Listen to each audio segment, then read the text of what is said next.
Sudah baca doa? Belum? Ya sudah. Sebelum belajar, marilah kita berdoa. Berdoa dimulai.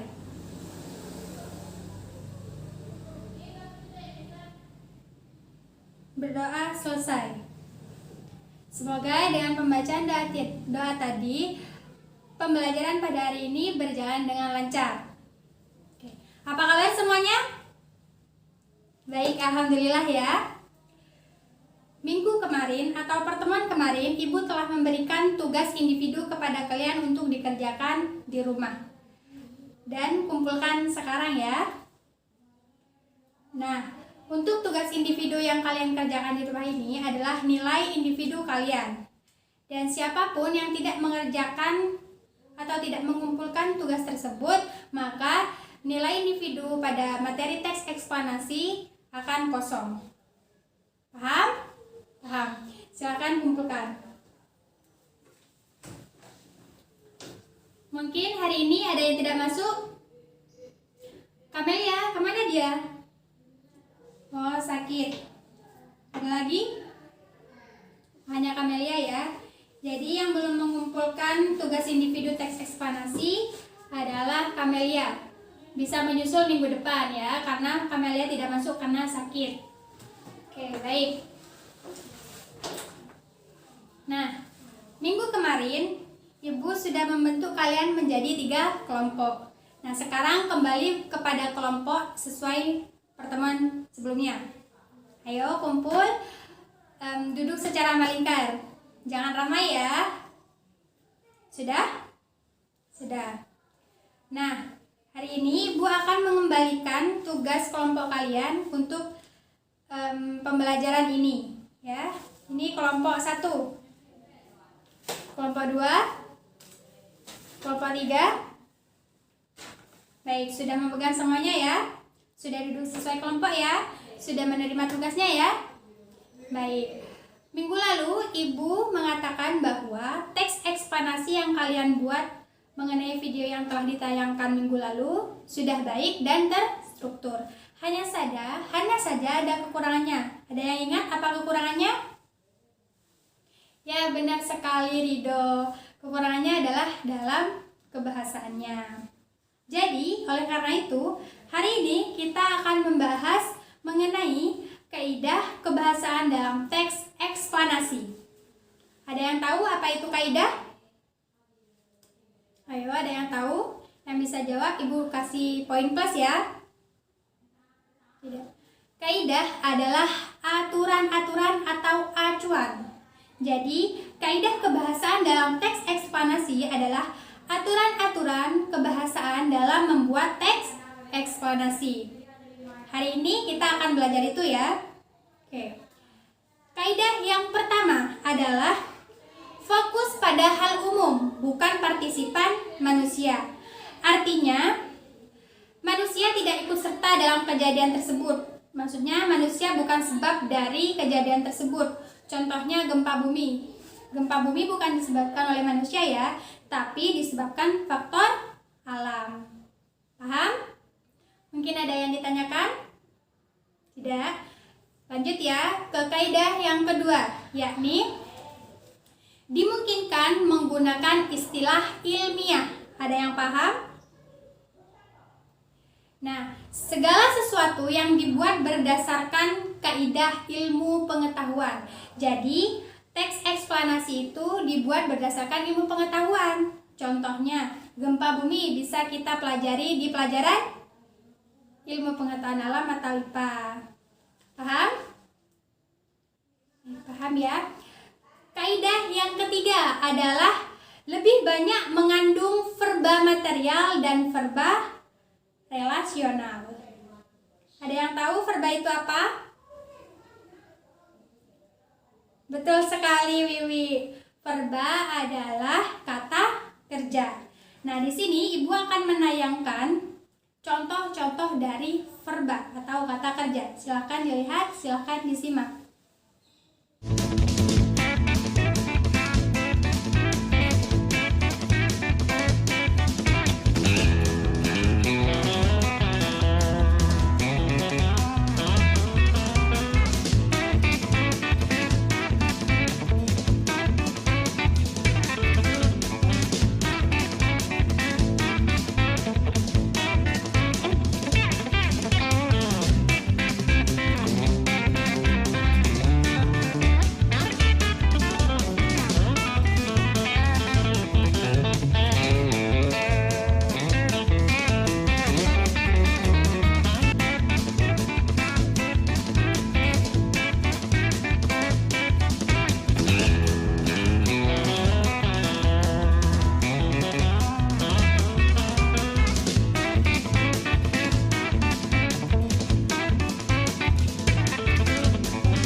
bilang bahwa dalam teks eksplanasi ini lebih banyak mengandung verba material dan relasional.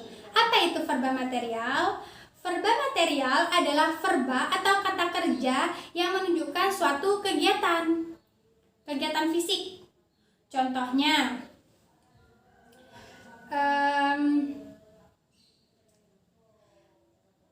dalam kalimat suku Toraja menghias atap rumah tongkongan dengan tanduk kerbau. Ada yang tahu di mana letak verba materialnya? Ya, ada yang tahu? Angkat tangan, Ibu kasih poin ya. Ya, Naili silahkan. Ada di kata yang mana? Ya, benar sekali, di menghias, karena menghias merupakan kata kerja yang berhubungan dengan fisik, adalah merupakan kegiatan fisik. Selanjutnya, verba yang kedua yang digunakan dalam teks eksplanasi adalah verba relasional. Verba relasional adalah kata kerja yang berfungsi sebagai penghubung antar subjek. Dalam contoh, penghubung antar subjek dan pelengkap ya, maaf. Contohnya adalah Pantai Senggigi berada di Kecamatan Batu Layar, Kabupaten Lombok Barat, Provinsi Nusa Tenggara Barat. Ada yang tahu di mana letak verba relasionalnya? Ayo, Ibu kasih poin. Nggak ada yang tahu ya. Nah, pahami dulu apa itu verba relasional. Verba relasional adalah kata kerja yang sebagai penghubung antar subjek dan pelengkap. Ada yang tahu? Nah, dalam kalimat ini verba relasionalnya berada pada kata berada. Pantai Penggigi berada di kecamatan. Nah, Pantai Penggigi merupakan subjek. Berada adalah verba relasionalnya dan sisanya adalah pelengkap. Paham? Mengenai verba material dan verba relasional? Oke. Kaidah yang keempat adalah menggunakan konjungsi waktu dan kausal. Ada yang tahu apa itu konjungsi? Konjungsi adalah kata hubung atau ungkapan penghubung. Konjungsi yang digunakan dalam teks eksplanasi ada dua, konjungsi waktu dan konjungsi kausal. Ada yang tahu apa itu konjungsi waktu? Ya, Naili lagi. Benar sekali, konjungsi waktu adalah kata penghubung atau ungkapan penghubung yang menunjukkan waktu. Ada yang bisa kasih saya contohnya? Ya, contohnya adalah setelah, sebelum, sesudah, kemarin, tadi pagi, dan lain sebagainya. Itu contoh dari konjungsi waktu. Selanjutnya adalah konjungsi kausal. Konjungsi kausal adalah kata hubung yang menunjukkan sebab akibat. Nah, kata hubung yang menunjukkan sebab akibat. Contohnya adalah kata oleh sebab itu, karena itu, sehingga. Itu adalah kata hubung yang menunjukkan sebab akibat. Paham?